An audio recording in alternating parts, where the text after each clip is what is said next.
Welcome, guys. This is Five Things We Learned brought to you by Vertical Football. Yeah, and it is Chelsea versus West Ham.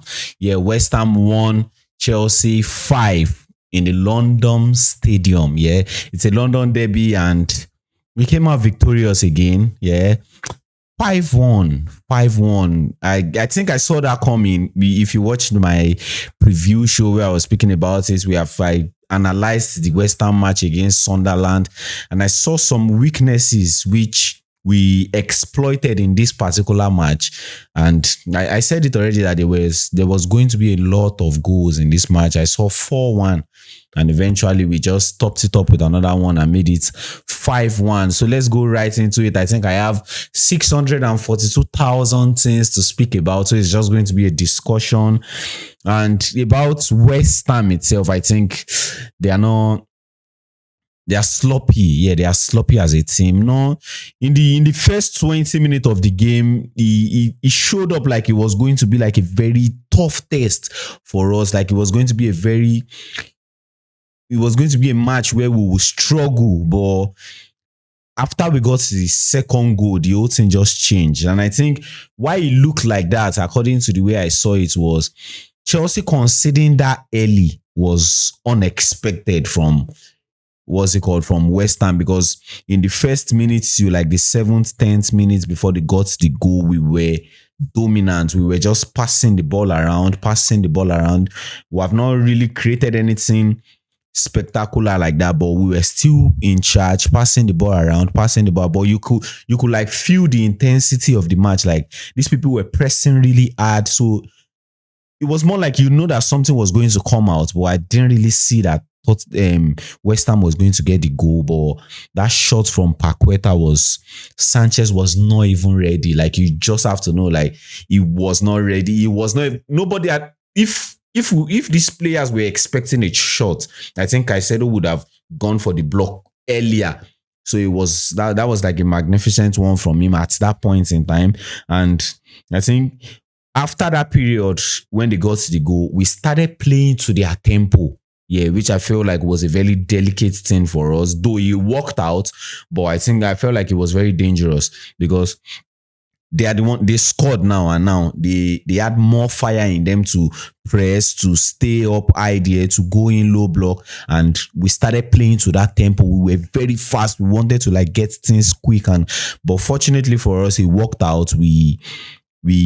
We got our first goal back, and the second goal again, Fulkrug's shot ruled out as offside. Cucurella keeping the guy offside. I think it would have intensified the match the more, but thank God it was removed, and we just went in and got the second goal. And I think I was really happy with the way we took the game to them. We were not coward. We tried to control the game, but at the same time, we tried to keep up the intensity of the match and not look sloppy. And I would like to talk about West Ham's area duels. Man, from my analysis against the Sunderland match, I spoke about it in my previous show where I said it's a weakness for them. Yeah, because they conceded 2 goals from area duels in that particular match, and it turned out that in this one it was even going to be worse because it was 4 goals from area duels. The corners close to that should be 3 corners,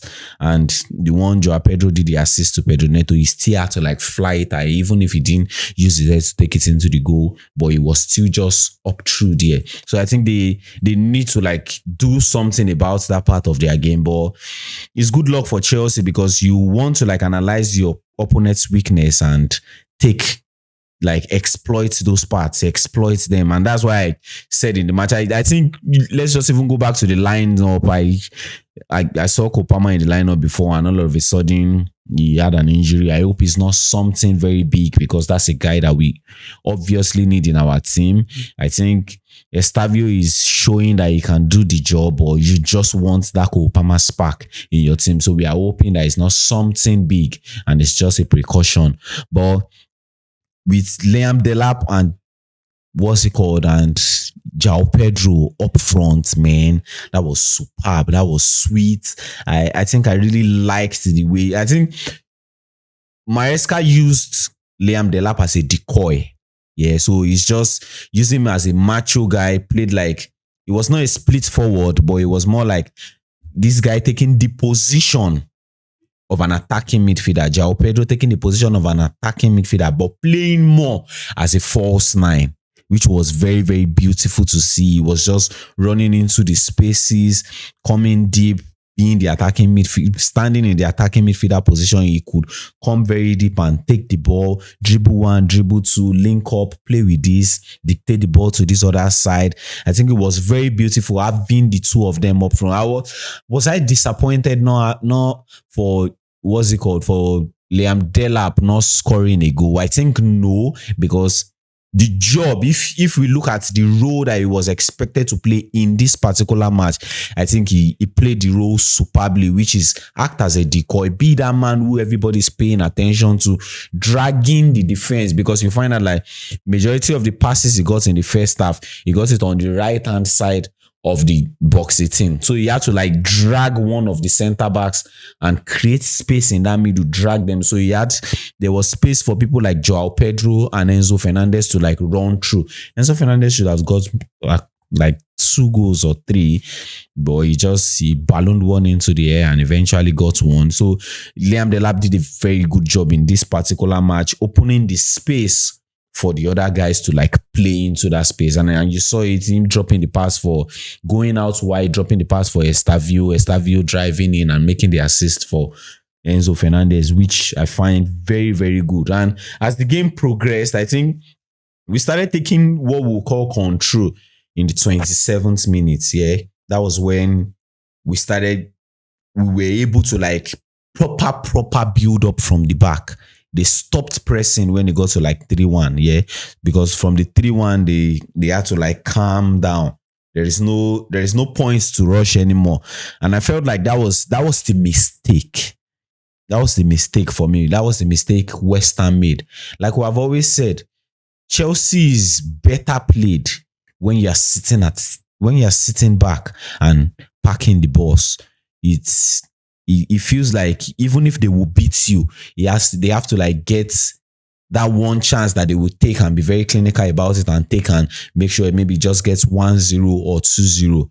But you coming out and showing that you can press, you coming out and showing that you can be intense, it's like a very big mistake, because they came up with their 5-3-2, because I was expecting it to be a 5-2-1-2 before, but they came up with 5-3-2. They allowed Jared Bowen sit a little bit deep and allow Paqueta do the pressing. So, and we had 3 at the back, and I like the way we settled the game. But though it happened after we went intensely onto the 27th minute, I like as we settled the game because before, you find out that when we are building up, we have our 3 players. We have them very close to themselves. It's just like a small triangle, not a very wide triangle, just a very small one. You have the central back, and you have the right centre back and the left centre back and the right centre back. So, which in the person of Gusto, you have Tosin and you have Chaluba. But when we saw that they were plenty, they were trying to be like compact.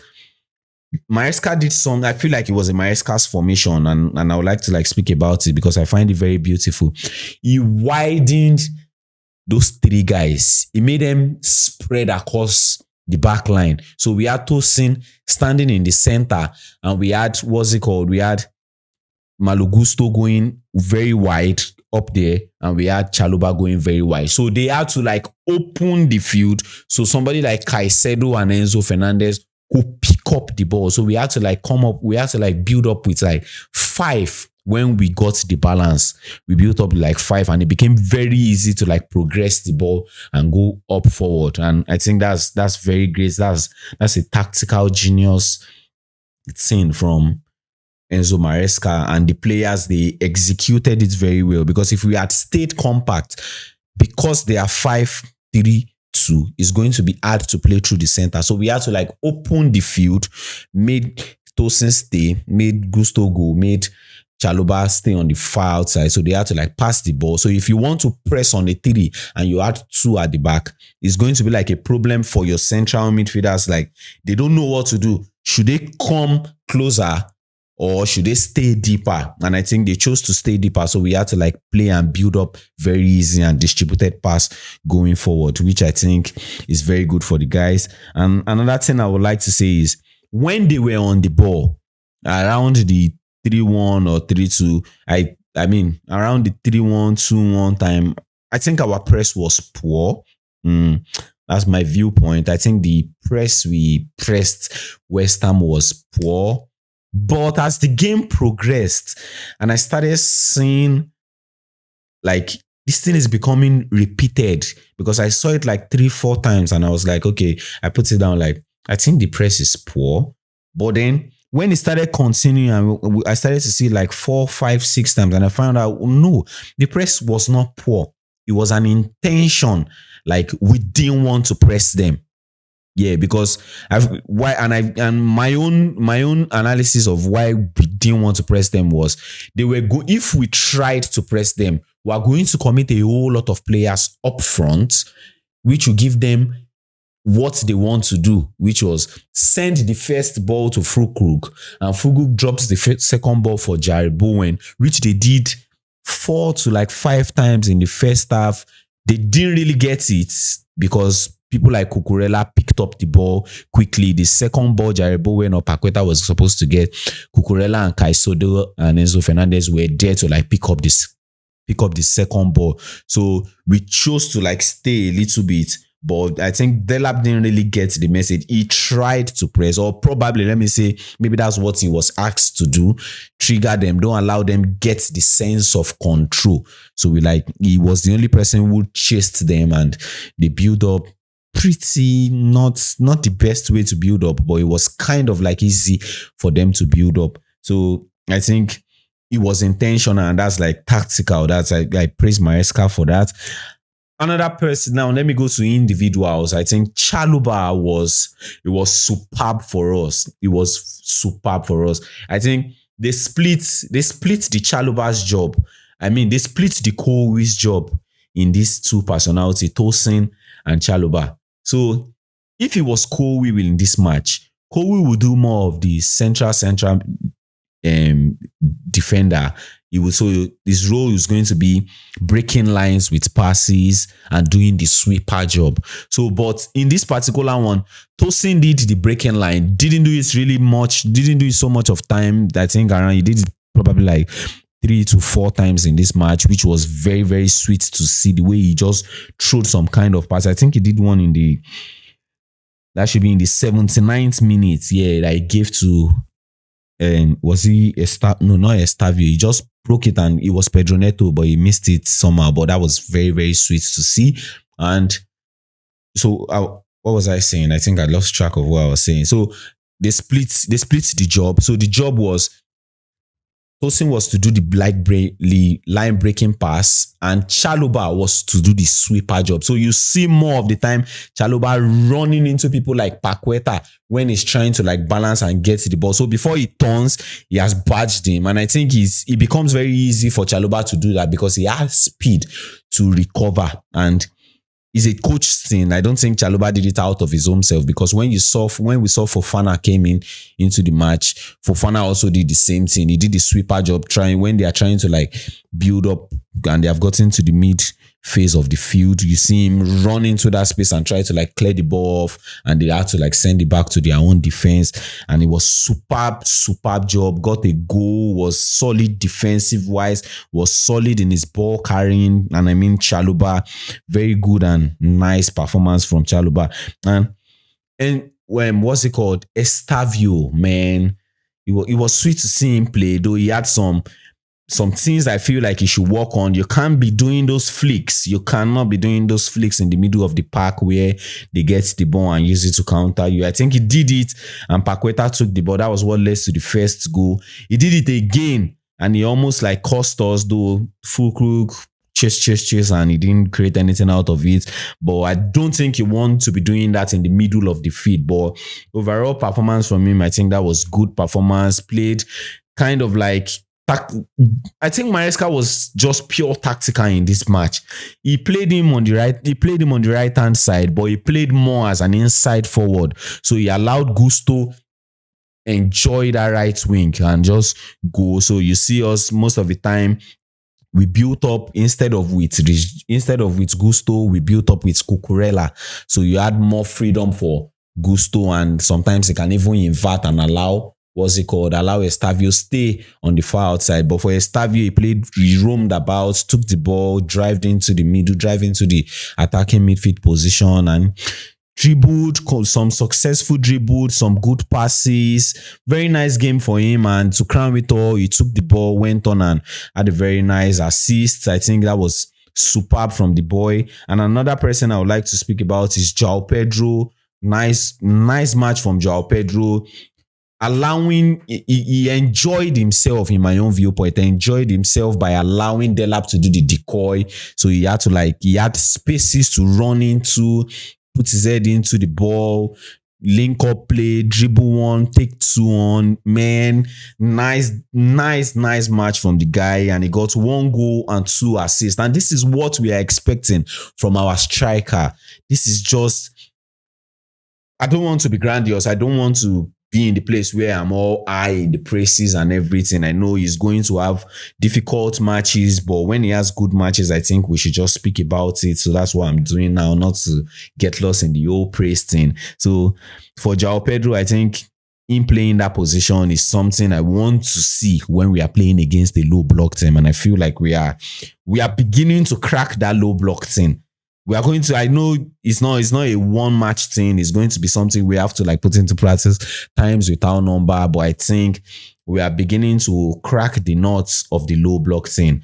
We playing against a team who wants to sit back and we are getting 5 goals is something superb. And we taking our chances. I think that's one of the things that really helped us, because you find out when we are on 5-1, we had 10 shots, 6 on target, and 5 goals. That's beautiful to see. That's great. That's nice. And I think taking our chances is something we want to do going forward. And we will get to the point. Enzo Fernandez, I spoke in my preview. I'm talking about Enzo Fernandez being crucial for us. In the absence of Cole Palmer, Enzo Fernandez had to like do the roaming. He plays as a central midfielder, but he does more. In this match, comes to the back. Enzo Caicedo gets the ball, drop it for him, and he progresses it into the final third. I think he's very crucial for us in this match. And to crown it all, he got to the goal. The corner, no, I don't think it's an assist for him, but got the goal. He was crucial for us.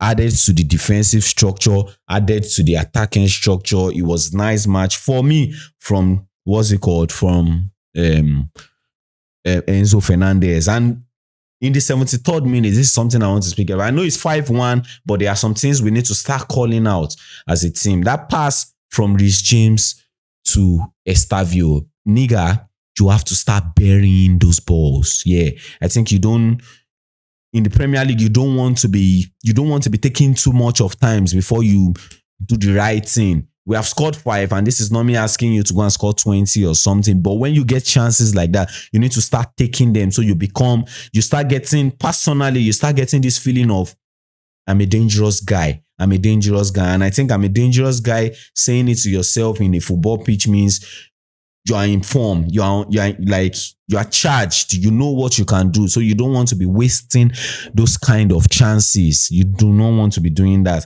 And so it's an overall praise. It's a nice match. We're playing a sloppy West Ham, I would say, but it's a nice performance from this guy. Overall, I think I like what I saw. What else do I want to speak about? 5-1 is a lot to speak about, and I know there are a whole lot of things I could have talked about. Some have skipped my mind. It's a good performance from the guy, I would say. And I know you guys have a different way that you saw this match, or there are things that I could have spoken about that I didn't speak about. So please put it in the comment section. Let's see what you think, and let's see how you feel this match went for you.